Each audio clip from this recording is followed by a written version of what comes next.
focus at Wentworth has been interdisciplinary engagement to tackle real challenges facing our societies today. And I'm excited we did another think tank, and this time it was on the future of aging. We partnered with amazing organizations, thank you to them, and convened over 70 participants across academia and a multitude of different disciplines. Now, the future of aging is a topic we do have to solve for. Populations globally are aging at a much higher rate, people are living longer, so how can we create a future where people live fulfilled and healthy and integrated lives across generations? Equally important to the topic is also the methodology that we use at the think tank. The audience is curated, the event is invite only. We intentionally remove hierarchies by having students ideate alongside industry thought leaders, democratizing the playing field, and what's left at the end is raw idea generation and radical collaboration, and the participants drive the magic. I am 62 years old, and mentally there are days when I feel like I'm 28, and there are other days when I feel like I'm 70. I'm 66, and I love being 66. I'm 70, and I probably say that I feel 40. I am 25, and I feel I'm probably in my late 20s and feel right now. I am 60 years old, although in my head, I'm still 22. So I'm 46. Mentally, I feel like a few years younger, and physically, I feel a few years older. I'm 35 and growing. I am 54, and I feel 54, which I guess is fantastic. Oh God, I just turned 60. Leading up to it, I was like, this is awful, I can't even say the word. I feel 40. 63, and I probably feel in my mid-50s. I'm 21, and I feel 21. I am 53, and I feel like I'm 35, and my daughter would say I'm 8. This is going to be the first time in history that there are going to be more people over 65 than under 5. This is a unprecedented change in society. This topic is so important for so many reasons. It's particularly meaningful to me because I really want us as a community, as a Commonwealth, to change the conversation about aging from negative and burdensome and the silver tsunami to one about opportunity and wisdom and momentum. I think we as a society, and especially in the United States, we don't address issues until it becomes a real problem. There has to be some kind of a disaster or a major catastrophic event for the society as a whole to, I think, address it. And I think we've been sort of ignoring that for a long time. Older people have a better perspective on what the problems of aging are than younger people do. We look at it from, they need to have younger people around to keep them young, and that's important. But at the same time, mobility is probably a greater issue when someone who is younger and mobile can't see the problems that come from issues with mobility. We need to rethink everything. If we're living longer, we need to rethink transportation and food and design and healthcare. Figure out how we can make the aging journey full of joy and beauty and comfort and empowerment. And requires the contribution of everybody, younger, older, no matter the age, no matter the competence, the skills, the knowledge, the experience, what we have learned in our life, what we can share. And I think the chance we have to share all these things together from very different perspectives, I guess, is the most powerful way to foresee the future. It's nice to be in an environment that feels that it's okay to throw out the craziest ideas, and just to get a different perspective, how someone else, where are the people in the room at on the different subject. You can learn a lot about yourself in that scenario, as well as just the variety of backgrounds that you've not been exposed to. Because the problems connected with aging are so multidisciplinary, it makes perfect sense to bring together folks from different disciplines and through that come up with ideas that no one discipline is likely to generate.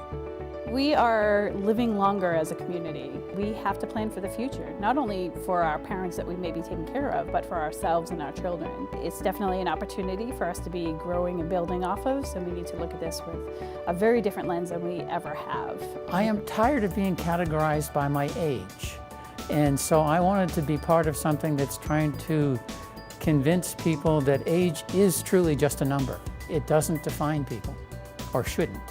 And I'm trying to prove that every day.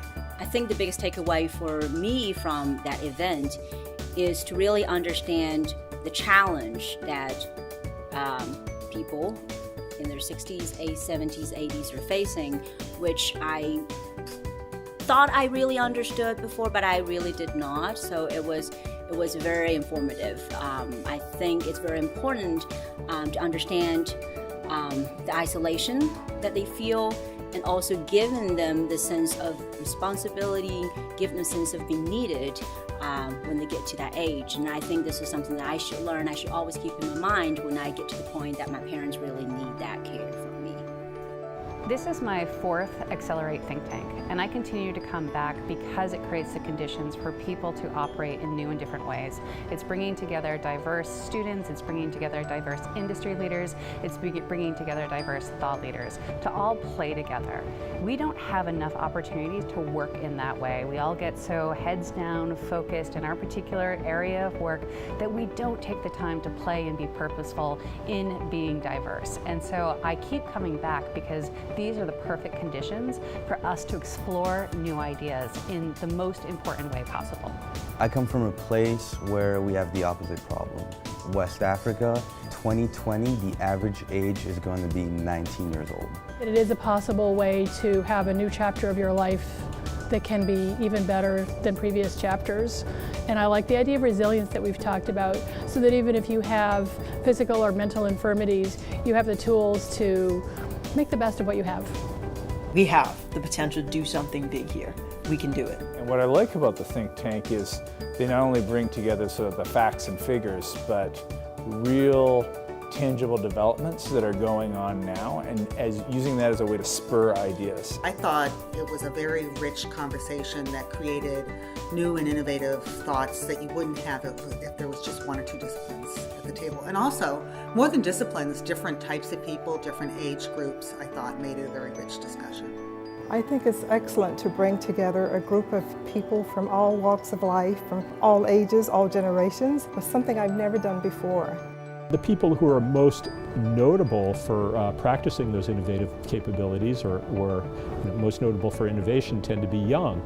And I think we need to focus their attention on a larger portion of the population than they're currently focused. It's suboptimal. The conditions for aging people right now are not what we think they could be, and hence we bring these diverse people together to try to think of a more optimal future for an aging population. So I think it's very important. There are a lot of positive aspects to aging. There's a lot of freedoms that come with aging. There's a lot of insecurities that go away with aging. And I think that if you lean into some of those aspects, you actually have a lot to look forward to. I think aging, I mean, it's just it's like a natural course of something that happens in life. But I think oftentimes there's kind of a negative connotation that gets layered into it, which is unhealthy for the human condition. We don't put nearly the same amount of money or energy into keeping them healthy, so that they live a long time, they're socializing, and they're engaging in physical activity, and they're also highly productive. I think that the future of aging is meaningful to everybody because it's something that we are all doing every second of every day, and we all have to design for it and we all have to plan for it. When you go to a community, you're not going there to keep living. You're going there to sort of prolong life, but not enjoy life.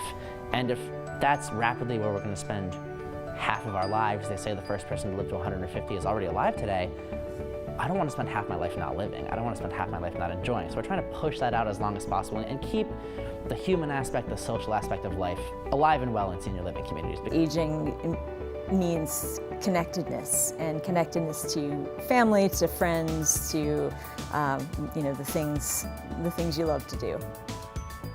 From a human standpoint, our world is very technology driven and economic driven, and sometimes we forget about the human side of things. And we forget that the technology and economy is supposed to be for humans, and sometimes it's the other way around, that humans fuel those other sectors.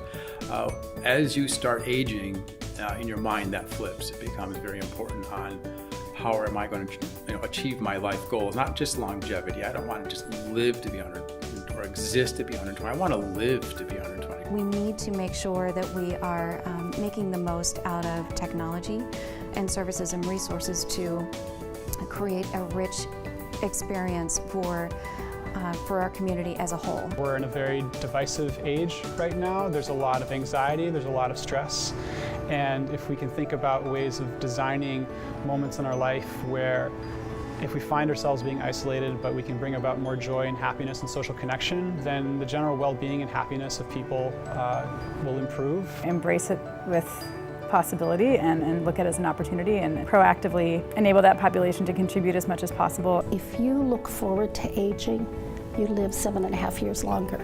You're less likely to have plaques and tangles with dementia. You're more likely to recover from disabilities. You're less likely to be hospitalized. So why shouldn't we, as our first step, just rethink what aging could mean? It's cool.